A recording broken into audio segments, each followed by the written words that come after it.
Hello बच्चों, स्वागत है आप सभी का। उम्मीद है आप सभी बढ़िया होंगे।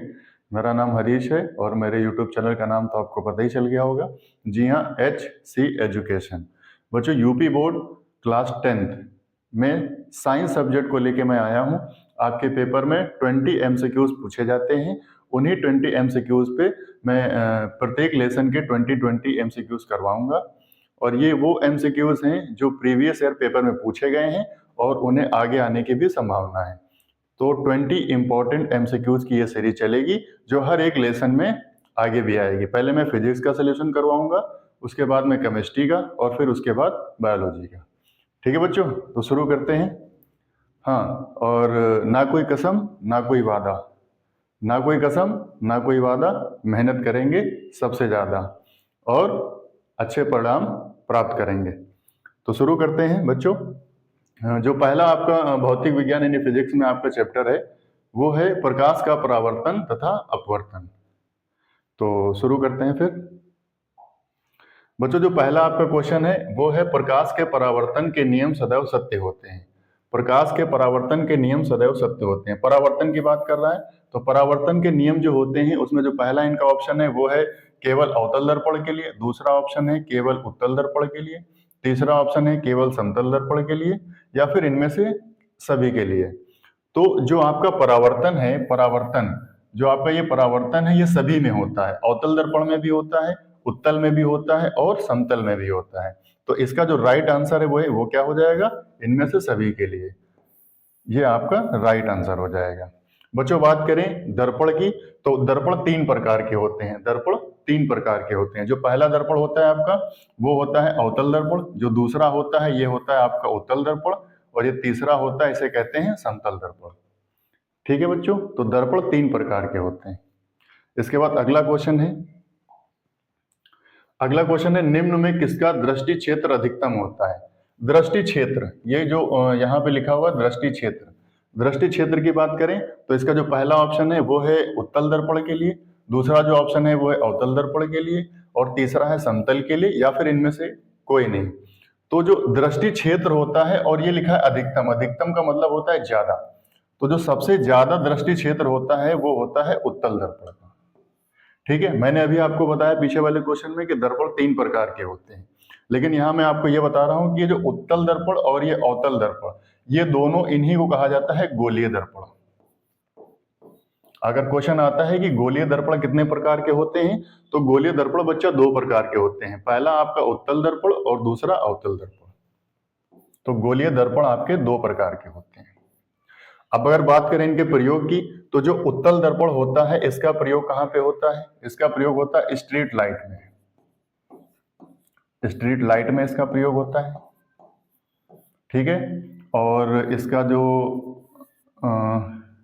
मोटर वाहन के साइड मिरर में, मोटर वाहन का जो साइड का जो मिरर होता है वहां पे, मोटर वाहन का साइड मिरर। ठीक है, और अवतल दर्पण की अगर हम बात करें, अवतल दर्पण का उपयोग कहां पे होता है? तो अवतल दर्पण का उपयोग होता है सर्च लाइट में।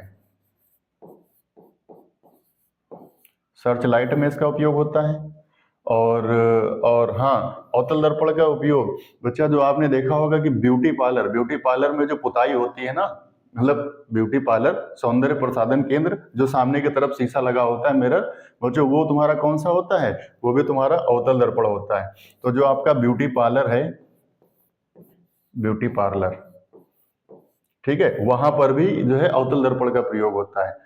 और जो आप सुबह सुबह सब लोग अपना फेस देखते हैं घर पे, जो घर पे दर्पण लगा होता है वो भी अवतल दर्पण होता है। ठीक है, और बच्चा बात करें अगर हम यहाँ पे समतल दर्पण की, तो ये जो समतल दर्पण है इसका प्रयोग कहाँ पे होता है? तो समतल दर्पण का प्रयोग होता है सौर कुकर में, सौर कुकर में। ठीक है, सौर कुकर में, और सौर ऊर्जा में, सौर ऊर्जा जो पैनल होते हैं वहां पर। ठीक है बच्चा, तो उत्तल दर्पण का प्रयोग कहाँ पे होता है? स्ट्रीट लाइट में होता है, और मोटर वाहन का जो साइड का मिरर होता है वहां पे इसका उपयोग होता है। और जो अवतल दर्पण है, अवतल दर्पण का उपयोग सर्च लाइट में होता है, और जिसमें आप अपना फेस देखते हैं, फेस कहीं पे भी उपयोग होता है। ब्यूटी पार्लर में है, आपका नाई की दुकान पे जाएंगे बाल कटवाने, वहां पे अवतल दर्पण लगा होता है। और सुबह सुबह आप घर पे भी अपना फेस देखते हैं, वहां पर भी लगा होता है। ठीक है, और समतल दर्पण का उपयोग कहाँ पे होता है? सौर कुकर में या फिर सौर ऊर्जा पैनल में होता है। ठीक है, तो इसके बाद अगला क्वेश्चन है। अगले क्वेश्चन पे आइए, किसी शब्दकोश में पाए गए छोटे अक्षरों को पढ़ते समय आप निम्न में कौन सा लेंस पसंद करेंगे या प्रयोग करेंगे? ठीक है, तो शब्दकोश है, शब्दकोश में कौन से अक्षर पढ़ने हैं हमें? छोटे छोटे अक्षर। कौन से पढ़ने हैं? छोटे छोटे अक्षर। तो छोटे अक्षरों को अगर हमें बड़ा करके दिखाता है बच्चा, तो वो होता है उत्तल लेंस। कौन सा होता है? उत्तल लेंस। तो यहां पर जो इसका सही आंसर वो होगा 5 सेंटीमीटर फोकस दूरी का उत्तल लेंस। ठीक है, इसका जो सही आंसर होगा वो होगा 5 सेंटीमीटर फोकस दूरी का उत्तल लेंस।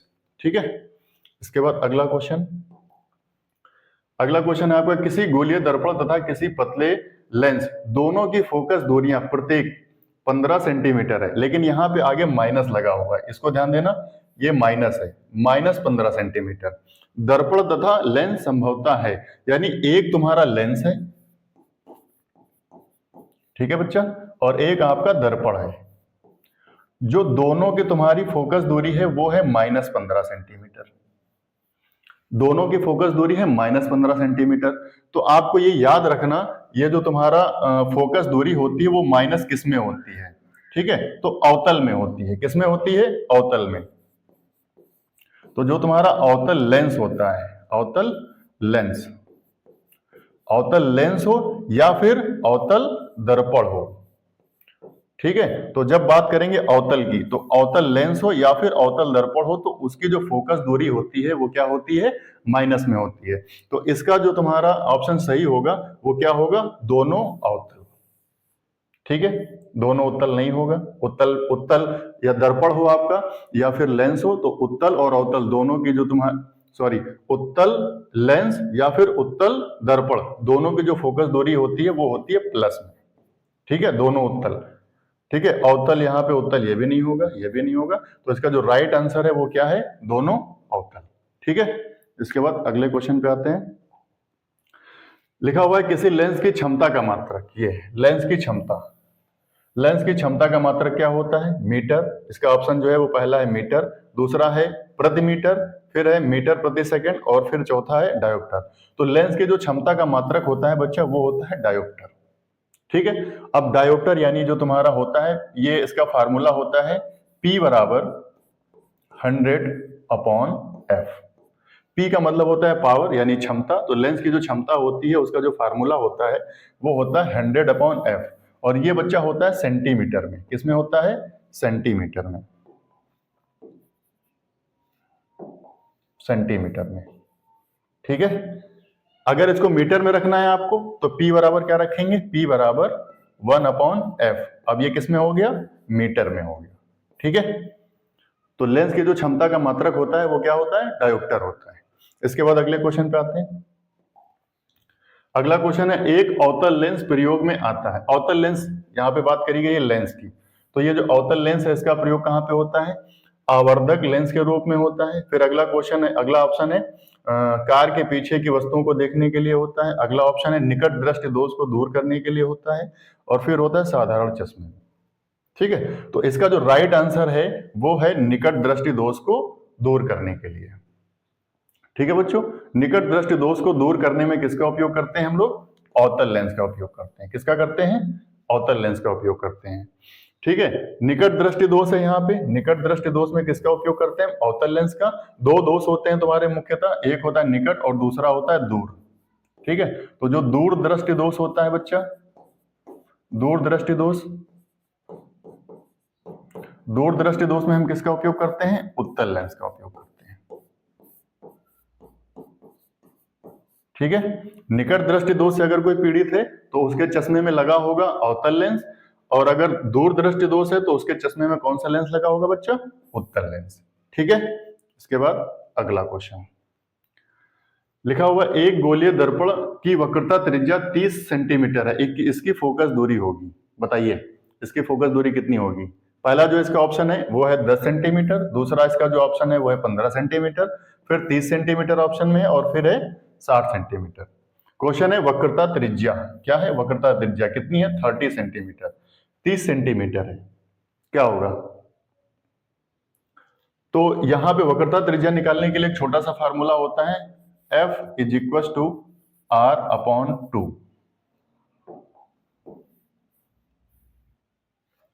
फार्मूला होता है F बराबर R/2। इस फार्मूले से आप फोकस दूरी भी निकाल सकते हैं और वक्रता त्रिज्या भी निकाल सकते हैं। तो बात करते हैं यहाँ पे दिया क्या गया। यहाँ पे दिया गया वक्रता त्रिज्या। वक्रता त्रिज्या यानी R की वैल्यू दी है। R बराबर कितना दिया बच्चा, 30 सेंटीमीटर। ठीक है, तो R की जगह पे रखते हैं हम इसको। तो F इज इक्वल टू 30 यानी 30/2। इसको सॉल्व करो कितना हो जाएगा, 15 सेंटीमीटर। ठीक है, ये 2 से कट जाएगा, 15 दूना 30 होता है। तो इसका जो सही आंसर है वो क्या आ जाएगा, 15 सेंटीमीटर। ठीक है, F बराबर R/2 होता है फार्मूला। इसके बाद अगले क्वेश्चन पे, फिर अगला क्वेश्चन क्या है, एक उत्तल दर्पण की वक्रता त्रिज्या 40 सेंटीमीटर। यहाँ पे देखिए फिर से आ गया 40 सेंटीमीटर। क्या है वक्रता त्रिज्या, R बराबर कितना है, 40 सेंटीमीटर। ठीक है, तो अभी मैंने आपको पिछले सवाल में कौन सा फार्मूला बताया, F बराबर R/2। ठीक है, तो F R की वैल्यू कितनी है, 40 और नीचे कितना रखोगे, 2 रखोगे। तो F बराबर कितना आ जाएगा बच्चा, कितना आ जाएगा, 2 दूनी 4 0 20 आ जाएगा। 2 1 2 और 2 दूनी 4 और ये कितना आ गया 20। तो कितना आ गया 20 सेंटीमीटर। तो इसका जो सही आंसर है वो कितना आ गया, 20 सेंटीमीटर। ठीक है, समझ आया। आगे बढ़े, अगला क्वेश्चन। अगला क्वेश्चन है, एक अवतल लेंस की फोकस दूरी 5 मीटर है, इसकी क्षमता कितनी होगी। मैंने अभी बच्चा आपको फार्मूला एक छोटा सा बताया था। क्या बताया था कि P बराबर क्या होता है, 100/F। ये होता है फार्मूला। ठीक है, लेकिन ये जो आपका फार्मूला है वो है सेंटीमीटर में। किसमें है, सेंटीमीटर में। ठीक है, और यहां जो वैल्यू आपकी दी है वो किसमें दी है, मीटर में दी है। ठीक है, और हमें निकालना है लेंस की क्षमता। तो लेंस की क्षमता निकालने के लिए सेम फार्मूला यही होता है। ठीक है, तो ये तुम्हारा है 5 मीटर। तो अगर हम 5 मीटर को सेंटीमीटर में बदलेंगे, ये तो यहां पे हमने लिखा 5, सॉरी यहाँ पे 5 नहीं, यहाँ पे 100 है फार्मूले में। ठीक है, तो ये हो जाएगा आपका, ऊपर है 100 और नीचे F की वैल्यू कितनी है, 5। लेकिन ये मीटर में है, तो मीटर से हम अगर हम सेंटीमीटर में बनाएंगे तो कितना आएगा,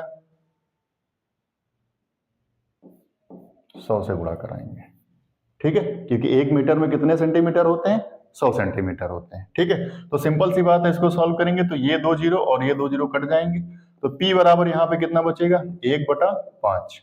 ठीक है, अब 5 से इसे भाग करना है तो क्या करोगे आप, 5 से भाग करोगे, कैसे करोगे, यहाँ 5 लिखा और यहाँ पे 1, यहाँ पे दशमलव लगाया और ये 0, तो 5 दूनी 10। ठीक है, कट गया। आंसर कितना आ गया आपका, 0.2, पॉइंट और ये 2। और लेंस की क्षमता का मात्रक क्या होता है, डायोप्टर। ठीक है ना, तो देखते हैं 0.2, ये पहले ऑप्शन में 0.2 डायोप्टर। ठीक है, 0.2 डायोप्टर इसका सही आंसर हो गया। ठीक है, ये समझ में आया। हमने आपको बताया, मैंने अभी आपको, कि जो इसका फार्मूला होता है वो P बराबर 100/F। ठीक है, ये सेंटीमीटर में होता है, लेकिन इसकी जो वैल्यू दी है यहाँ मीटर में दी है। तो मीटर से हमें सेंटीमीटर में बदलने के लिए क्या करेंगे, हम 100 से मल्टीप्लाई करेंगे, क्योंकि 1 मीटर में 100 सेंटीमीटर होते हैं। ठीक है, तो ये 2 0 से 2 0 कट गए, 1/5 बचा। तो 1/5 देखा यहाँ में, 5 से हमने भाग कर दिया, दशमलव लगाया, यहाँ पे 0 बढ़ाया, 5 दूनी 10 हो गया, कट गया। तो कितना आ गया, 0.2 डायोप्टर आ गया। ठीक है, इसका जो सही आंसर है वो क्या है, 0.2 डायोप्टर। इसके बाद अगले क्वेश्चन पे आते हैं। अगला क्वेश्चन है बच्चा, प्रकाश का वेग किस माध्यम में अधिकतम होता है। प्रकाश का वेग जो है वो किस माध्यम में अधिकतम होता है। पहला जो इसका ऑप्शन है वो है वायु, दूसरा है जल और तीसरा है कांच, फिर है निर्वात। बताइए, इसका जो सही आंसर है वो है क्या, निर्वात में। ठीक है बच्चों, निर्वात होता क्या है, किसे कहते हैं। निर्वात का मतलब होता है वहां पे ना वायु होगी, ठीक है, और ना ही कोई गैस होगी। ठीक है, सिर्फ क्या होगा, सिर्फ आयतन होगा। क्या होगा, आयतन होगा, सिर्फ आयतन होगा। ठीक है, क्या होगी, ना कोई गैस होगी, ना कोई वायु होगी, और ना ही दबाव होगा, किसी भी चीज का दबाव नहीं होगा, प्रेशर। ठीक है, तो निर्वात किसे कहते हैं, ना दबाव हो किसी चीज का, और ना ही वहां पे वायु होगी, और ना ही वहां पे कोई गैस होगी। ठीक है, वहां पे क्या होता है, प्रकाश का वेग जो है अधिकतम होता है, यहाँ पे अधिकतम। ठीक है, तो इसका जो सही आंसर है वो क्या है, निर्वात। इसके बाद अगले क्वेश्चन पे आते हैं। इसका अगला क्वेश्चन है, कांच का अपवर्तनांक अधिकतम होता है। कांच का अपवर्तनांक अधिकतम होता है। कांच का अपवर्तनांक किसमें अधिकतम होगा? ये पहला ऑप्शन है इसका हरे प्रकाश के लिए, दूसरा ऑप्शन है इसका बैंगनी रंग के प्रकाश के लिए, तीसरा है लाल रंग के प्रकाश के लिए और चौथा है पीले रंग के प्रकाश के लिए। बताइए। इसका जो अपवर्तनांक है अधिकतम वो होता है बैंगनी रंग के लिए। इसका जो सही आंसर है वो क्या है, बैंगनी रंग के लिए। ठीक है बच्चा, प्रकाश का अपवर्तनांक अधिकतम किसमें होता है, बैंगनी रंग के लिए, और न्यूनतम किसमें होता है, लाल रंग के लिए। अगर न्यूनतम पूछेगा तो क्या लगाओगे, लाल रंग के लिए, अधिकतम बैंगनी रंग के लिए, बैंगनी या नीला। ठीक है, बैंगनी या नीला। क्लियर है, आगे बढ़े। इसके बाद अगला क्वेश्चन है, निर्वात में प्रकाश की चाल कितनी होती है? 3 × 10⁸, 3 × 10⁸ मीटर प्रति सेकंड। तो कांच में प्रकाश की चाल होगी। ठीक है, यहां से आपको क्या पता चला कि ये जो निर्वात है, निर्वात में प्रकाश की चाल कितनी होती है, 3 × 10⁸ मीटर प्रति सेकंड। ठीक है, मीटर प्रति सेकंड। ठीक है, और पूछ क्या रहा आपसे, कह रहा है कांच में प्रकाश की चाल बताओ। तो कांच में प्रकाश की चाल कितनी होती है? पहला जो ऑप्शन है इसका 4.5 × 10⁸, 2 × 10⁶ होता है, 3.0 × 10⁶, या फिर चौथा जो ऑप्शन है वो 2.0 × 10⁸ मीटर प्रति सेकंड। ठीक है, तो थोड़ा सा ही डिफरेंस होता है इसमें। जो निर्वात में प्रकाश की चाल है वो है आपके 3 × 10⁸, और कांच में जो होता है, कांच में प्रकाश की चाल वो होती है 2 × 10⁸। ठीक है, 2 × 10⁸ मीटर प्रति सेकंड। निर्वात में जो है वो आपका 3 है, ठीक है, और कांच में आपका 2 है। 10⁸ और 10⁸ दोनों जगह सेम है। ठीक है, अगला क्वेश्चन। अगले क्वेश्चन में आइए बच्चा। अगला क्वेश्चन है आपका, एक लेंस की क्षमता 5D है। 5D मतलब 5 डायोप्टर। ठीक है, इसकी फोकस दूरी बताइए। फोकस दूरी बताना है। पीछे फार्मूले में हम आपको बता चुके हैं। फार्मूला क्या होता है आपका? फार्मूला आपका होता है P बराबर 100/F। ये फार्मूला होता है। ये आपका फार्मूला होता है।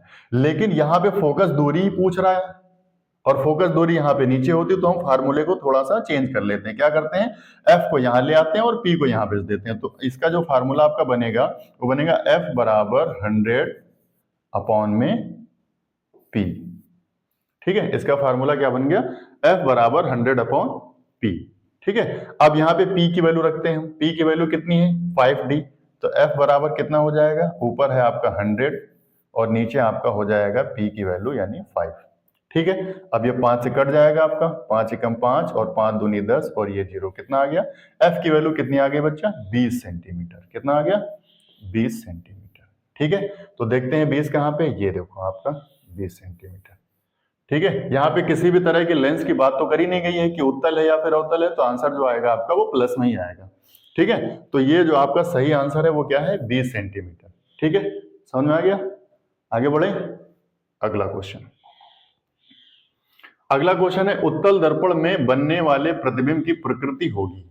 ठीक है, उत्तल दर्पण से बनने वाला, यहाँ पे प्रतिबिंब की बात कर रहा है, यानी जो उत्तल दर्पण होगा उसका जो प्रतिबिंब है वो कैसा बनेगा। ठीक है, कैसा बनता है, जो पहला ऑप्शन है वास्तविक व सीधा होगा, आभासी व सीधा होगा, आभासी व उल्टा होगा, वास्तविक व उल्टा होगा। ठीक है, क्या होगा बताइए। इसका जो सही आंसर है बच्चा वो है आभासी व सीधा। आभासी व सीधा। मैंने आपको बताया था जो उत्तल दर्पण है, उत्तल दर्पण का उपयोग कहां पे करते हैं, तो मोटर वाहन में करते हैं। कहां पे, जो मोटर वाहन होते हैं, मोटर वाहन का जो साइड का मिरर होता है, कौन सा होता है, साइड का मिरर। साइड मिरर जानते हो बच्चा, साइड मिरर जानते हो? साइड मिरर जो होता है, जो किनारे की तरफ लगा होता है, जिसमें हम पीछे की ओर देखते हैं, सामने से पीछे आने वाली गाड़ियों को देख लेते हैं। तो जो साइड मिरर होता है वो देखो छोटा सा इतना बड़ा सा शीशा होता है, और उस इतने बड़े शीशे में पीछे आने वाला ट्रक भी हमें क्या होता है, दिखाई देता है। और ट्रक कितना बड़ा होता है, बहुत बड़ा होता है। शीशा कितना बड़ा होता है, सिर्फ इतना बड़ा होता है। तो उस इतने बड़े शीशे में पूरा ट्रक आ जाता है, और वो भी हमें कैसा दिखाई देता है, सीधा दिखाई देता है। ट्रक हमेशा सीधा दिखाई देता है। जो भी पीछे गाड़ी आ रही हो, चाहे ट्रक आ रहा हो, कार आ रही हो, कोई भी गाड़ी आ रही हो, और उस छोटे वाले शीशे में हमें एकदम साफ दिखाई देती है।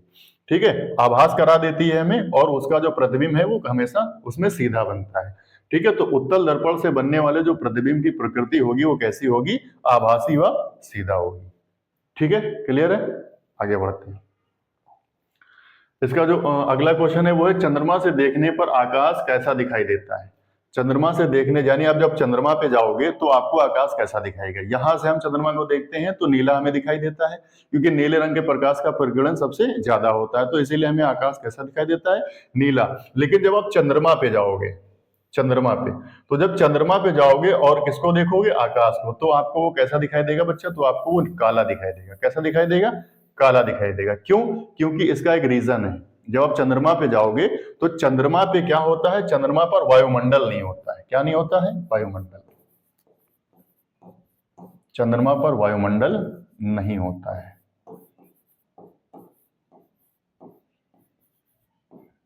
ठीक है, क्लियर है? तो चंद्रमा से देखने पे आकाश कैसा दिखाई देता है, काला दिखाई देता है। रीजन क्या है, क्योंकि वायुमंडल नहीं होता है। ठीक है, क्लियर है? आगे बढ़े, आ जाइए। फिर अगला क्वेश्चन है, समतल दर्पण की फोकस दूरी होती है। क्या कह रहा है, समतल दर्पण, ये देखो समतल दर्पण की बात कर रहा है। समतल दर्पण कौन सा होता है, समतल दर्पण जिसमें सारी चीजें समान दिखाई दे। ठीक है, तो समतल दर्पण की फोकस दूरी कितनी होगी, तो क्या शून्य होगी, बिल्कुल भी नहीं होगी। क्या अनंत होगी, जी हाँ बिल्कुल अनंत तक होगी। भाई समतल दर्पण तो हम अनंत तक देख सकते हैं, कहीं पे भी होगा।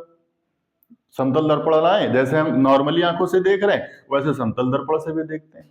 ठीक है, ये 25 सेंटीमीटर क्या है, 25 सेंटीमीटर समझिए। इसका जो समतल दर्पण की जो फोकस दूरी है उसका जो राइट आंसर है वो है अनंत। लेकिन जो 25 सेंटीमीटर होता है वो होता है स्पष्ट दृष्टि की न्यूनतम दूरी।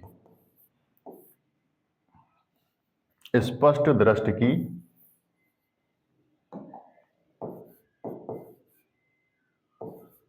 स्पष्ट दृष्टि की न्यूनतम